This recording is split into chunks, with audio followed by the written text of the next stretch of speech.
My name is Sophie Hannah and this is AnOther Woman. Now, the whole purpose of this series was to speak to black and ethnic minority women in different careers and just hear about how they got into those different fields and just to encourage other women that they can just do anything that they want. But between the first interview and wanting to do more, coronavirus happened. So what I've decided to do is take it online to Zoom and continue to interview these inspiring women. So today on AnOther Woman, I'm here with Kelly Broderick. She was actually recommended to me by a mutual friend that we have to sit down and interview, and I am so excited about this. She's going to be talking about a topic that I'm very passionate about, but I'm not going to say anything else, so let me just get straight into it. Kelly, thank you so much for being willing and joining me. Oh, you're welcome. You're welcome. Always happy to help. I'm really excited to hear what you have to say. So let me start by asking, what is it that you do for a living? Like, how would you describe your role in your job? So I've got two jobs. So my day job is working with local authority, working with hard to reach families, vulnerable families, doing lots of parenting and lots of therapeutic work. My passion, I would say, is counselling. I started training as a counsellor, I think it was like 2014. I qualified in 2018, but I've been counselling. You have to start counselling when you're studying anyway. So I've been counselling since like 2015. And I've got a little private practice that I've just kind of slowly started up. So so helping people is probably what would describe my kind of job. So what really made you want to take that shift into counselling? Because I know you said it's your passion now, ever since you got into it in like 2014, but what made you think like, yeah, counselling is the thing that I want to do now? No, I think it's always been my passion. I've always been the kind of person who's always gravitated towards people and trying to understand them. I always had kind of like this kind of appetite for understanding, trying to understand human behavior. Why do we do the things that we do? And even as a little kid, I was always asking, well, why do they do that? And why do they do that? My mum would be quite irritated, but it was just my inquisitive mind as to understanding why people do the things that they do. In terms of the counselling, I did an introduction to counselling, I think it was like 2003, and I was really young then. I was probably about 25 then, and I just thought, yeah, I want to do it. I want to go on and I want to pursue this because I really enjoyed the course. Yeah. But I just think life took me down another path and maybe I wasn't ready, and then I think coming back from maternity leave the first time with my first child in 2013, I just felt there's got to be more to this than just working and trying to, meet, outcomes, and the outcomes weren't sustainable. So I said, there's got to be more. And I just went back to the counselling. I just started doing a little bit of soul searching, and counselling kind of came up again. Went and did my certificate in counselling, and the rest is history. And here I am today. So was there a fear that you had in like restarting into a new career? Because you said, you just come off maternity leave, you now had a daughter, now taking your career on a completely different trajectory. I was absolutely petrified. It's like the desire was so strong, but the fear seemed bigger than the desire. I felt like it was a mountain that I would never be able to climb over. There were so many things that were stacked against me. A Black woman going into the therapy world, it's not an easy venture to do because, it requires so much. It requires a lot of money, first and foremost. There is no kind of additional funding or support or grants.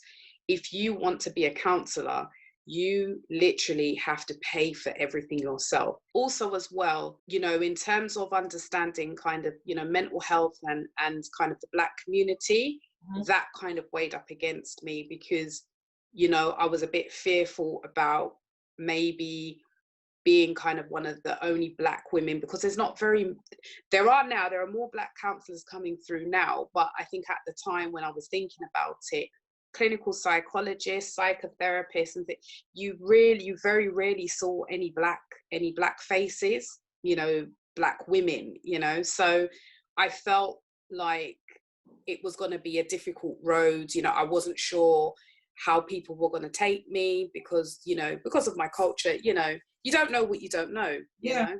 I felt like I had imposter syndrome, whether I would actually be able to do it. I felt I can't do it. I don't think I can do it, but the desire is so strong. Yeah. So all those things were kind of like the big fears, you know, that kind of stood in front of me. But I think little by little, I had to kind of, you know, debunk those fears. Those fears are just fears. They're not true. Mm-hmm.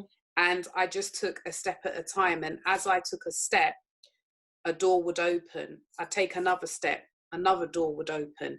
So that kind of helped me to then kind of recognize and realize that actually I'm on the right path.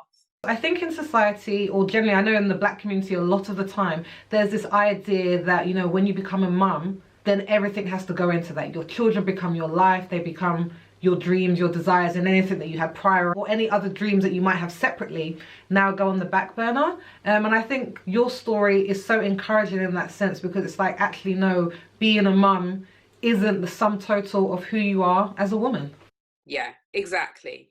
And also I had to also take myself out of that category as well, because I think, you know, I felt that me being a mum, that was going to be me for 18 years, you know, never mind 18 years, for the rest of your life. Do you know what I mean?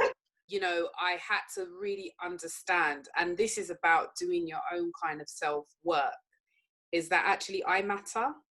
In fact, I matter first, and then everybody else comes after, because once I put all of that kind of love and all that work and all that energy into myself first, then everybody else benefits from it. If I don't, and I put everybody else first, then I'm giving from an empty cup, and no one's getting the best out of me. So that's the way how I see it now. And I think in our community as well, there's this, you know, the trope of the strong Black woman, and this woman who gives to her husband and gives to her children and gives to her community and gives to her family. And, you know, that's what it means to be strong and, you know, self-sacrificing. That's where your value lies, doesn't it? In terms of how much you give to others. Yeah. But then the problem is when you don't give to yourself and you're then depleted, then what? Who's there for you? Nobody. Yeah. You know, and I think once I was able to tolerate that, and recognize that actually I'm important as well, and my feelings matter, and I need to make myself a priority. And it's not in a selfish way, because again, you know, you think of selfishness and ego, you know, oh, you know, look at them, they just think that they're so nice. That kind of thing, that's not where I was coming from at all, you know. And I think once I was able to kind of, you know, come to terms with that and be able to embrace it wholeheartedly, and I started to do little things to really start to take care of myself, you know, the rest is history. It's, you know, it's so important, you know. So have you experienced any setbacks in your career, or has it all just been plain sailing? Oh, no, it's not been plain sailing at all. Not at all. Which is part of the journey. So when I started, obviously the finances for me was a major issue. I was just fearful all the time. How am I going to pay? Because you've got to pay.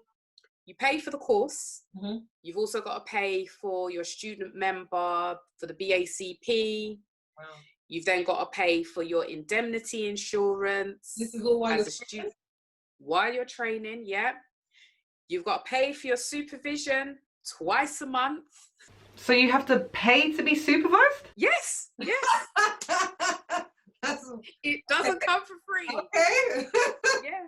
In my particular case, it didn't come for free. Some courses may charge, and that the supervision is incorporated into what they charge for the course. My one, no, it was completely separate. So every year the price would be going up, and you had to get a placement. Depending on the placement that you're at, you might even have to make a contribution to that, you know, and obviously you're working for free. Wow, okay. So you have to pay for supervision, potentially pay for your placement, and then work. And work, okay. Yeah. And what happened for me was I found out I was pregnant with my second child about 3 months into the course, in 3 months into my diploma. So this is a 2-year course. So that, for me, I thought, that's it now, I've scuppered it. I had to mourn, you know, I thought like, that's it. Mm-hmm. This is even before I even had a conversation with my tutor or anything. How am I going to be able to do it? It's tough with one kid, mm-hmm. but with another one, there's no way I'm going to be able to do it. And I had a conversation with my tutor, because it was getting to a point where I was so unwell, I was starting to miss classes. Okay. So I spoke to her, and she just said to me, it's fine. You're not the first, and you're not going to be the last, and we will get you through it. Again, as you start to make the move, you start to see doors open for you. Mm-hmm. And that's what happened for me. But luckily, I built some really good friendships. Some of my classmates, actually, we did our certificate together. So we were already, you know, really, really, you know, really close. So they picked up a lot of the paperwork for me, and they would go through some of the bits with me, what I'd missed. How important is the village for a working woman, especially when she has children? It's almost like breathing. Wow. You know, no man is an island. Mm-hmm. You know, we're designed, and our innate need is to connect with others. Now, when as a working woman and as a mum, I need support. I can't do it by myself. I'm not gonna pretend and sit here, strong Black woman, I do it all by myself, because that's a lie. Because that's what's burnt out most of our women. Do you know what I mean? Mm-hmm. It's a lie, you know, and we're not designed to do it all by ourselves. We have to ask for help. It hasn't been easy, because generally I'm quite an independent woman. But for me, I felt actually I need my village now. Yeah. You know, and my village has been helpful with helping me with the kids, mm-hmm. helping to, you know, to pick me up. You know, there'd be times when I'll be feeling quite down or feeling quite beaten by life. Your heart just feels downhearted. Mm-hmm. Your village knows. They'll call you, you know, just randomly. Mm-hmm. And then there will be an encouraging word, mm-hmm. you know, during that phone call that will help you to think, actually, I can do this, you know? I remember when I was towards the end of my course, and I remember that I had an essay that I needed to hand in. I'd just gone back to work after maternity leave with the second child, and which was like, it felt like it was, I couldn't cope. I just celebrated my 40th birthday. I had this essay that I needed to get in within the next couple of days, and there was all kinds of stress going on for me, and I didn't think I was going to be able to get the essay in. And I said to my best friend, and I said, I can't do this. I'm not going to be able to do this. I'm just going to have to just wave the white flag and surrender this. Mm-hmm. And she just said to me, listen, you haven't come this far to just yes. drop and roll now. And roll now. And she said, you mad? She said, listen, get your head right, get your mind right. You're not somebody to give up. You're here, you're out here, you're doing well, doors are opening, God is blessing you. Mm-hmm. Get that essay done. You will be able to do it. Yeah. You have to park all of the nonsense that's going on, park it, move it. That's not the time now, and get this essay done. I went to bed that night and I slept, and it's almost like in my dreams, I was writing the essay in my dream. Wow. Okay. And I remember that was a really, really surreal moment. I remember exactly what it was that I needed to include in my essay, because I think I was stuck at a point in the essay and I didn't think I could go any further. And I went to bed, and that dream, I was writing. I continued to write, And I woke up and I just quickly went to my computer. I had my computer, I left my laptop up, books were surrounding me, and I ran and started typing. And before you know it, the essay was done. What is the most enjoyable thing that you find about your job? The most enjoyable thing I find about being a counsellor is to see when clients, it's like they connect with themselves, they get it, they start to get it, and they start to clear away the debris that's probably been holding them hostage, and they start to recognize certain things, they start to see things clearer, and they start to make a plan and about what it is that they want and how they're going to try and do it, and understanding their triggers but not being put off. And you can sense the energy. Their energy becomes different, and I'll always call it out. I'll always say, I've noticed that you look so much lighter. I can see it in your face. It's genuine because it's coming from within. That's what I think, that's the best thing about the job. And when they feel that they're ready to fly by themselves, that they've got the tools that they want, that they need to kind of carry them through. And when I can release them, it's almost like when you release a bird and you release them out. And that's one of the most satisfying things about the job.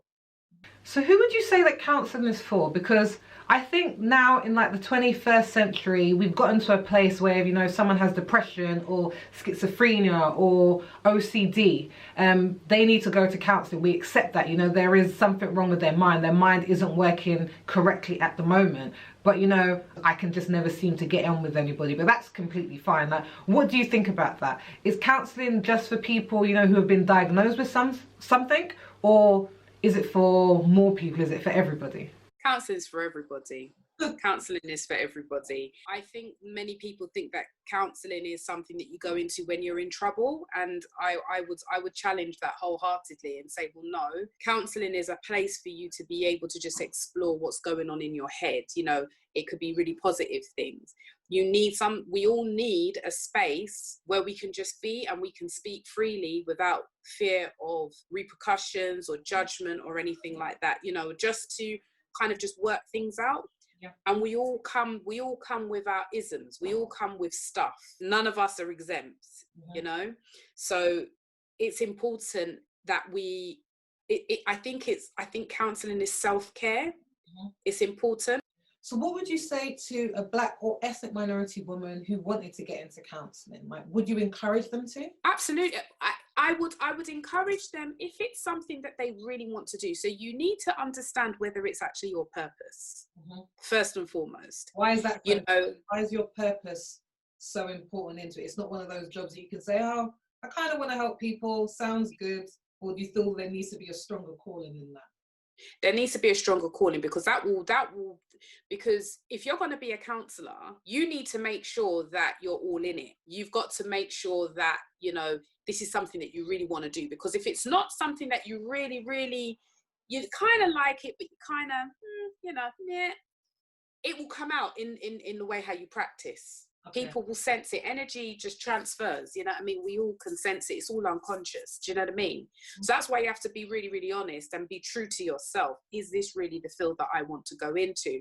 Because also as well, what is required of you in terms of counselling, you have to do your own self-work. You can't be a counsellor without having been on your own journey, because it's not going to make sense. The theory won't make sense to you, in terms of the, what's being transference in the room. You're not going to understand it. And what could happen is it could be quite dangerous, because what could be happening is the client could be triggering you, and then you bring your stuff out into the room, and that's what you're dealing with, as opposed to working on the client's thing. So that's why you need to be completely ready and open to doing your own work, to really check in to see, actually, can I handle this? Because it's a very, very, I call it a very sacred bit of work that you're doing, because it includes you bringing yourself into the room. That kind of, you're going to get lots of clients that are going to be very, very similar to yourself in terms of what they bring into the room, which can be really tough and really scary. But also you're a container. You're a container for people that may need a lot of support, and you need to be a safe container for them to feel contained. So yeah, it's not something that you should take lightly. So this self-work that you're talking about that you have to do as a counsellor, is that something that you do before you get into counselling? Do you do it while? Like, when are you supposed to be doing that self-work? So the work is happening while you're training. All kinds of things are coming up for yourself. Mm-hmm. And that's why you have to, you need to be able to have a space to deal with it in your own therapy. It's so important. So let's say that this person of Black or ethnic minority has decided that this is definitely where their purpose is, this is what their passion is for. What are 3 things that you would say that they need to be aware of? They have to be aware of some of the unconscious stuff that's going to come up for them. Okay. It's going to be painful. Unconscious, like what? What stuff are you talking about? Stuff from your past. Maybe stuff like maybe even repressed memories, things that you don't even remember that may have happened in your past that might come up. There are certain things that will be quite triggering. So I know for me personally, I found my second year to be quite tough because it was my psychodynamic year. The psychodynamic deals with your history. It deals a lot with childhood. Okay. I had 2 young children. It was very painful, because I could then see some of the things that I had done or am doing. And I'm thinking, oh, actually, that's probably not the greatest thing to do, you know? Mm-hmm. So maybe I need to change. But I think for me personally, it was helpful. It was helpful for me to work through lots of things, you know, that had happened in my childhood, to then try and understand why I do the things that I do, and to then differentiate whether it's helpful or not helpful to continue it on with my children. Yeah. And that was quite tough. So it was a constant challenge. What else you've got to think about? You've got to, like I said, you need to make sure that you're ready to do this. If it's something that you wholeheartedly want to do, and you have to check in with yourself first. Mm-hmm. And the way how I generally see it is that check in to see whether the doors are opening for you. I don't know how that's going to be done in individual people's lives, but for me, I had to quieten myself. And I had to tune into the spirit to see, actually, is this really the right place for me to be? And the other thing is, it's a good way of trying to kind of understand how others may see you as a Black woman. Do you know what I mean? You have to be prepared that there are going to be some people that have no understanding of us, which is fine. Mm-hmm. You know, it is what it is, but we have to be able to tolerate that, and maybe we need to learn to be teachers, you know. So that's, you know, those are some really, really like key things. They need to make sure they have a village around them to support them through. I could not have done this by myself. So that was it for my interview with Kelly Broderick, and I really hope you enjoyed listening to it as much as I did talking with her. She really has some fantastic gems, and I find her work in counselling and within the Black community just so inspiring. We actually talked about a lot for a couple of hours, so there might be more of that interview coming soon. But if you have any questions or comments about what you've seen so far, please leave them down below in the comments. Don't forget to subscribe to my channel, and I guess I'll see you on another episode of Another Woman.